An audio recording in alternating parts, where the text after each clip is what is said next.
Hey everyone, how you doing? It's Tim Shurr, and today it's Friday. I had to think real long and hard what day it is since I'm not leaving the house and you probably aren't either. I wasn't even sure what day it is.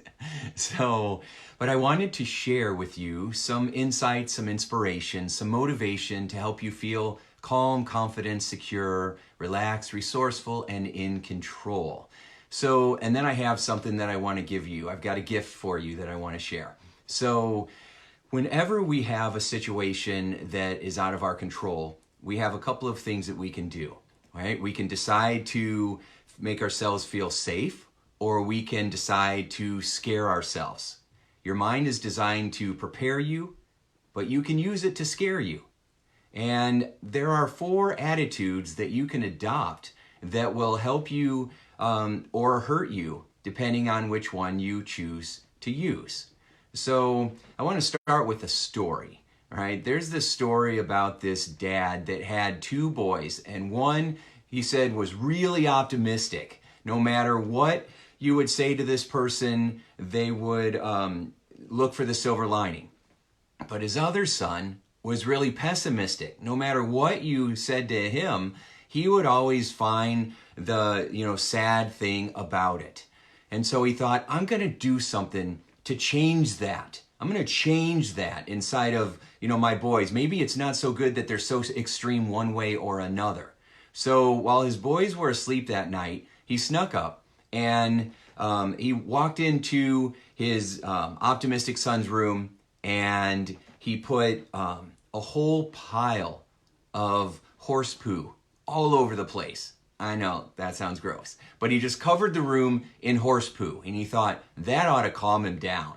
Then he went into his pessimistic son's room, and he said that, and he put the horse that made that horse poo in that room. And he figured, this has to excite my pessimistic son. I'm giving him a horse. Kids love horses. This is going to be great. So then he washes up and he goes to bed very satisfied. The next morning, he wakes up hearing both of his sons, okay? And he notices that his optimistic son is like yelling and seems excited, and he's like, what is possibly going on? And he walks in this room and he sees his optimistic son diving into the horse poo, just diving into it, looking frantically for something. And he says, boy, what are you doing? And he says, Dad, oh Dad, I know there's a horsey in here somewhere. And then he's like, oh my gosh. And then all of a sudden he hears his pessimistic son crying. And he says, what's happening now? So he runs in and he sees the pessimistic son sitting in the corner, hiding from the horse. And he says, what's the matter? And he says, Daddy, I can't get close to this horse. What if it dies? And he's like, oh, brother. You see, if you have an attitude, nobody's going to change it but you. And sometimes we are born with a temperament, right? Some of us are more detail-oriented. We're more analytical in nature. We're more wired to figure out what the problems are so that we can solve them. Whereas others tend to be a little bit more solution-oriented, a little bit more big picture, right? Not as much concern with the details, but what's the big picture? And so they tend to not think as quickly or as in much detail. They tend to be someone who gets a little bit of an idea and runs with it and takes off. It's kind of like the rabbit and the hare, right? And so, or wait, that's the same thing. The rabbit and the turtle, right? The turtle and the hare. It's the idea of 2 different types of personalities, where one is big picture and likes to move quick, and the other one is more detail oriented, likes to be a little bit more cautious. Now, both of those are fine. But what I found is that it's not just those 2 attitudes. And it doesn't mean that you are locked into anything. Like sometimes people think that optimists have their heads in the cloud and they're not being practical. And others think that people that are troubleshooters are really just pessimists that are always finding something wrong with everything. And what I've noticed is that neither of those are the case. We have to be very cautious of using all or nothing thinking, right? All you, all people, all men, all women. Right? When we start to go down that road, it's very dangerous because it means that there's a lot of judgment, there's a lot of stereotypes, there's a lot of isms, right, that show up, sexism, racism, ageism, right, the all the isms, right? I'm thinking about the other ones. And so here's what I've done. A long time ago, I wrote this book. What? And it's called The Power of Optimism.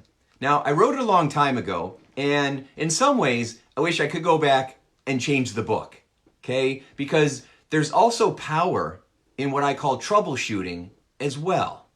But let me break this down for you. In this book, which, well, all right, I'll tell you in just after I explain the different types of personalities that we can choose to support, then I'll tell you what I'm going to do with this book, okay? And a clue, I'm not selling it to you, all right? So here's what I have wrote in this book. I said that there's 4 types of attitudes that I have noticed over the years. And the first one is what I call the dreamer. So imagine that you have these 4 people in a boat, and the boat starts to sink. And the dreamer notices the boat sinking and thinks, hey, we could go for a swim. Anybody like sushi? Right? So the problem with the dreamer, although they're fun to listen to, they're not practical and not very resourceful. Their heads are in the clouds, but their feet are not on the ground. So the dreamer gets excited, but probably ends up drowning. Okay? Then you have the optimist. The optimist is a solution finder. They're looking around and they're saying, we're going to be safe, we're going to be okay, we're going to get to shore, let's figure out what we can do, what resources we have, who's good at what, and let's figure out how we can make this happen. Let's try this, let's try that, let's try that. Okay? Because they want to try it and figure out if it's going to work or not. And if it is, awesome, and if it isn't, let's try something else, right? They're not about failure, they're about feedback. You know, if this doesn't work, it's not a failure, it's just feedback. Let's adjust and keep moving. Then we have the troubleshooter. Now, the troubleshooter is the person that says, that's not going to work, and that's not going to work either. And you need to think about this before you try that, because half the things that you're doing might make it worse. Now, they're not trying to be like a Debbie Downer. If you remember the old, was it Rachel Gretsch? I can't remember. Dretch? I can't remember her last name. But famous SNL cast member and very funny woman and comedian. And she said, you know, she would always find some negative thing to say, and then the camera would zoom in and she'd be like, you know, make some face. So, but anyway, she would always find something wrong, and that is not the troubleshooter, that is the pessimist. So the pessimist is looking at the situation and saying, we're all going to die. I knew I shouldn't have come on this boat. I don't like any of you people anyway, right? The pessimist is the one who is convinced that nothing's going to work no matter what you try. They are the victim, right? And so with the pessimist, they're not looking for a way to solve the problem. They're just finding all the problems. They're not trying to be an active part of the solution. They're just constantly complaining about what won't work. Troubleshooters, on the other hand, look for problems so that they can solve them. And that's the 2 personality types that we want to support. We want to support being an optimist or a troubleshooter. Both are good. So if I could go back and change this book, I would call The Power of Optimism and Troubleshooting, because those are 2 great attitudes to support. What we want to be careful of while we're going through this pandemic, while we're going through this thing that we're going through with the coronavirus and in the 21st century, as we go through it, we want to make sure that we don't slip into dreamer, and we want to make sure that we're not slipping into pessimist. As I watch TV, I see people going back and forth. Some people are trying to be very solution-oriented and hopeful. Some people are telling you the facts, and they're not sugarcoating it. Both are fine. But then I see some people, like the younger kids that are on spring break, saying, hey, I'm 20, it ain't gonna get me, right? And everybody's still partying and doing spring break. Those are the dreamers. They're not really paying attention to the reality of the situation. When I first started watching what was going on, I wasn't paying that much attention to it either. But over time, I started to. And then I realized, oh my gosh. And then today, and I don't know if you're watching the presidential updates. I don't know how presidential they are, but the updates, and it went from 50% mandatory workforce reduction. Then it went to 75% mandatory, where like people are staying home. And today it went to 100%. And I was on the couch and I actually caught myself going like this. Whoa, I've never seen that before, right? Whoa, 100%. Wow, that's really something. So I'm paying attention, staying resourceful. Now my wife was way ahead of this. She's been watching this when they started talking about it a little bit in January. And she's been saying we need to stock up, we need to be prepared, we need to make sure that we're going to be okay, that everybody else is going to be okay, because her troubleshooting mind was in action, and she was right. And so we want to make sure that we are not slipping into pessimist, where it's all going to be horrible, and we're not going to survive it, and it's all going to be terrible, because I'll tell you, I've been talking to lots and lots of people. As you can imagine, as a expert in helping people to reduce anxiety, I'm on the call, I'm answering my phone, I'm getting messages on LinkedIn, from Facebook Messenger, I'm getting tweet messages, I'm getting texts, voicemails, emails, Voxer messages. I mean, every different way that you can communicate. I'm spending most of my day just answering different emails and messages and checking in, making sure people are okay. Because, we use the term social distancing, and that's the wrong term. We should be calling it physical distancing, but social connecting, because we have the technology to stay connected through our phone, through our computer. We have the ability to keep working on our goals, to keep sharing. And I will tell you, I saw something really impressive today. I watched Governor Cuomo in New York. That guy, in my opinion, should be president. He was calm, he was confident, he was telling people how it was, he was talking about he's putting these mandates through, and he's taking 100% responsibility for the consequences. Because he says, if I save one life, I'm happy with that, right? Where you have other people who are saying, hey, if we lose 10% of the population, no big deal. So he was also talking about how he had the opportunity, his own daughter's in quarantine, and he had the opportunity to have conversations with her. And he said that they were some of the best conversations they ever had. Because when you're quarantined, life doesn't move as fast. You can slow down. You can actually do the things that you never had time to do before. And I thought that is so powerful. He said, you can say these 3-word sentences like, I miss you. Please forgive me. I'm sorry. I love you, right? These powerful 3-word sentences, and you can start to have more meaningful conversations with people to mend fix bridges that have been burned down, and figure out how we can come back together and become stronger because of this.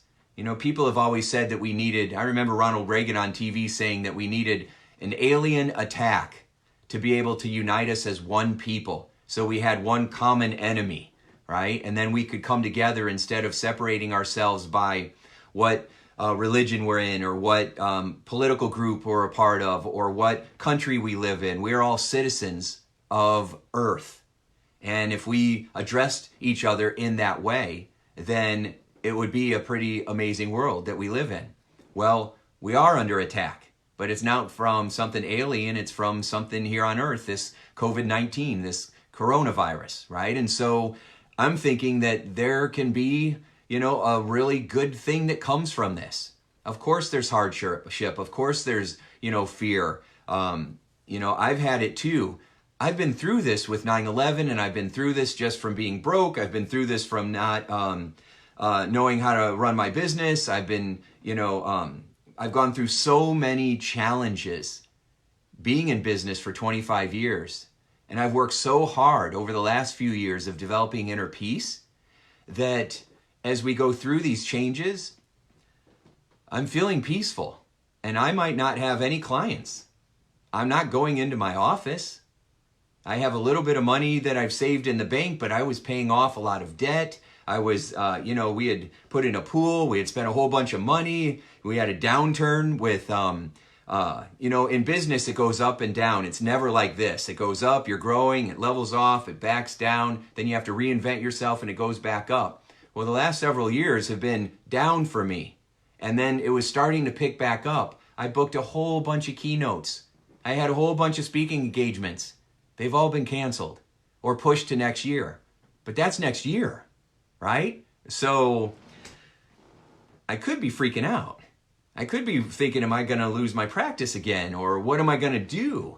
I've had all those thoughts before, but I'm not. And I'm kind of surprised that I'm not. Just to be honest, I'm kind of really a little surprised and shocked that I'm not freaking out. I've realized there's nothing we can do about it.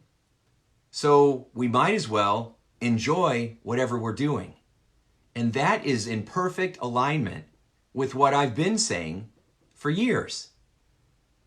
You can probably, if you've been following me and we've been hanging out together, you have heard me say this, and I hope that you can finish my sentence. It's not what shows up, it's how you show up, right? It's how I show up. And that is still true.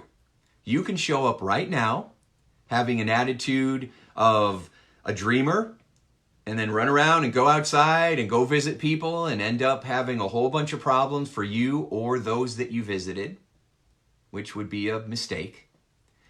You can be the pessimist, walking around just talking about how awful everything is, which only lowers your immune system and could lead to you getting sick and could lead to other bad things happening for you or your loved ones because you are filling your body with cortisol, which is suppressing your immune system, which is not a good idea when we're going through the flu season in general, but especially now. We want to do things that boost our immune system. Or you can boost your immune system naturally by being a troubleshooter, look for the problems and figure out how we're going to solve them, or be an optimist and look for ways that we can focus on finding solutions and figuring out what feelings do I want to have more of right now. So one of the things that I'm thinking about is how can I spend more quality time with my kids, right? We're locked in this house together. I could go out, but I'm not going out. And my wife has asked me not to go out. Don't go to the grocery store, don't go to the post office, don't go out. And so I'm not, because I want her to feel safe. Do I feel like I could go out and run errands and do stuff? Of course, right? That's my optimism mind. That's my achiever mindset. But I'm also being respectful of my wife, and, it might not be a good idea to go out right now. And so I'm being a responsible citizen of Earth. So we all have our ability to choose how we want to feel and how we want to show up. And you can decide how you want to feel. And the first thing you got to do is figure out, well, how do I want to feel? I want to feel safe. I want to connect with people. I want to feel at ease. So I'm locked in with my family. You might be by yourself. If you're by yourself, then you connect with your friends on Facebook. You connect with me on the video. You pick up the phone and call, right? You reach out to people that you haven't talked to.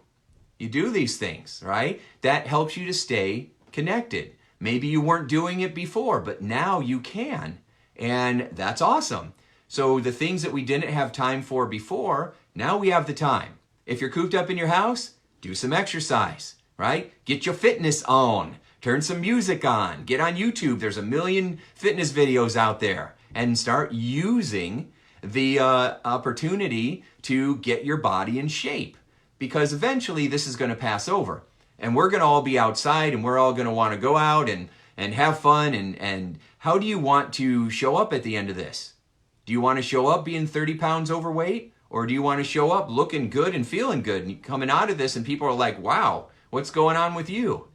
Hey, instead of stress eating and laying around, I got active. I started learning those recipes. I didn't have, couldn't really go out. So I'm going to make time to do these things. I'm going to create my joy list, my relaxation list, my romance list, my fun list, right? And start thinking about what are some things that you can do to bring more joy, relaxation, or fun into your life. In the age of the internet, we have the ability to bring that to us, right? So you can read books, you can watch videos, you can have online classes. There's so many things that you can do that will empower you and help you feel like you have control, right? You can't control what's going on around you, but you can control what's going on inside of you with what you're focusing on and how you're feeling and how you're behaving. And if you feel like you're not in control of that, I have plenty of resources with all the videos on YouTube, all the videos on Facebook, all the hypnosis programs, all the books, all the courses that I have on indiehypnosis.com or timshurr.com.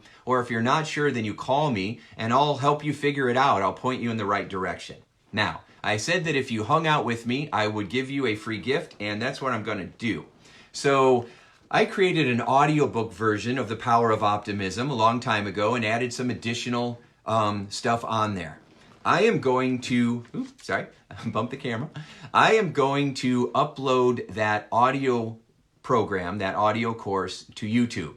And then I'm going to send you out the link so that you can check it out. Right? So I'm uploading the audiobook of The Power of Optimism for free because I have several resources and it doesn't feel right that I should be selling those, so I'm going to just give them to everybody. I've got this and I've got a course on stress management that are awesome that I'm going to be releasing for free, and I will let you know about that. In fact, when I'm done, I'm going to start uploading the audiobook to YouTube right away. Then I'll let you know when I release the stress management course as well. I also realized that I have a little extra time now since I don't have many clients coming in. I'm making a lot of phone calls and stuff, but a lot of clients are like, I really want to see you in person. Let's wait a couple weeks, even though I don't think that we're going to be back in the office in a couple weeks. I think it's going to get a little worse before it gets better, but that's okay. More people are going to say, you know what, let's just do this on the phone. Let's just do this through FaceTime or however we can do this, because we get the same results either way, okay? But because I have a little extra free time now, I'm finishing the Surviving to Thriving book that I've been working on with Joe Vitale, and I have the Prosperity Health program.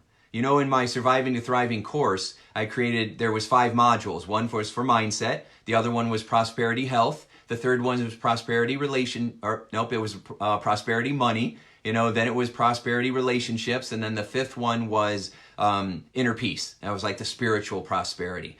And so I had created Prosperity Mindset, which you know all about because I've released that. I also created and finished Prosperity Health, which I have not released yet. I've had it for probably 2 months, but I have not released it. The people that bought the whole package, they have it because they paid for it in advance, so I gave it to them. But I'm going to release that because when is there a better time to increase your health and wellness than right now? And so it's a 7-day course and it's going to be awesome, and I'm going to release that also. So I just wanted to jump on here and remind you about the 4 supported attitudes. That story is in there along with the story of the dad with the kid that was optimistic and pessimistic. So, and there's a bunch of other funny little stories that I picked up over the years from brilliant motivational speakers that I had put in here. I wrote this book back in, 2004. Okay, so it's been a little while. It's been a minute, right? So 2004 is when I wrote this book. And so this book is dedicated to you, the reader, and to all of us who refuse to settle or give in to the status quo. Success and happiness come to those who believe in their dreams and who consistently strive for them. Others may scoff at your efforts, yet they will never experience the joy that awaits you. Wow, that's pretty good. Hey, who knew? Right? Who knew? So here's the contents of the book. It's going to be really good. I don't know if you can read that or if that's backwards, but it looks like a pretty good read here. What is optimism? Why be an optimist or a troubleshooter? Where does pessimism come from? Connecting with your inner optimist. 10 suggestions for living optimistically, and then bonuses for modifying your beliefs, and then feeling like a winner. Oh, that's a really good one. I forgot about that one. I've done so many hypnosis sessions and meditations over the years that sometimes I forget about some of the old stuff I used to do. That in itself is awesome. And in the audiobook version, dun dun dun, I lead you through those sessions, those experiences, and you are getting them for free. I feel like Ellen or Oprah, you're gonna get a book, and you're gonna get a book, and you're gonna get a book. An audiobook. So anyway, I'm going to upload that right now. If you have any questions, let me know. Thanks so much for being here today. Thanks so much for hanging out with me. If you're here hanging out live, let's see, now I can watch here. So, hey Butch, how you doing? Oh my goodness. How are you, my friend? It's been forever. Hope you're doing well. Oh, what a great guy. Heidi. Hey, Heidi, how are you? You're fantastic. One of my besties here. And so did you see that video we released? It was awesome. So many people have benefited. So thank you so much for sharing your story. You rock. Who else we got here? Maria. Thank you, Maria. So what's going on in Australia? I didn't get a chance. I know I asked you and I didn't get a chance to figure it out yet. Hopefully you guys are safe there in Australia. So good. I'm glad. So yeah, let me know how things are going, because we want to make sure that we're praying for everybody, right? Not just Americans, right? We want to make sure that we're praying for everybody, and because it just makes a big difference. So anyway, I appreciate all of you being there. So I'm glad you're excited about the audiobook. I'm definitely gonna get that out to you right after this, and then we'll just stay connected. I plan on I shoot for doing a post or a video almost every single day, because I think we need that extra inspiration. So I'll be back again tomorrow, and I'll be sharing some other tips and strategies, maybe pull some stories out of the other books that I've written, or maybe I'll share some stories out of the books that, or the book that I'm writing right now. I think that'll be really fun. So, so I think I'm going to do that. I'm going to have to pull out the Surviving to Thriving book that I keep talking about all the time, and share some stories from that. Ooh, that'll be exciting. So, all right. Well, thanks so much for hanging out. Have a wonderful day, and we'll talk with you tomorrow. Thanks so much, and take care.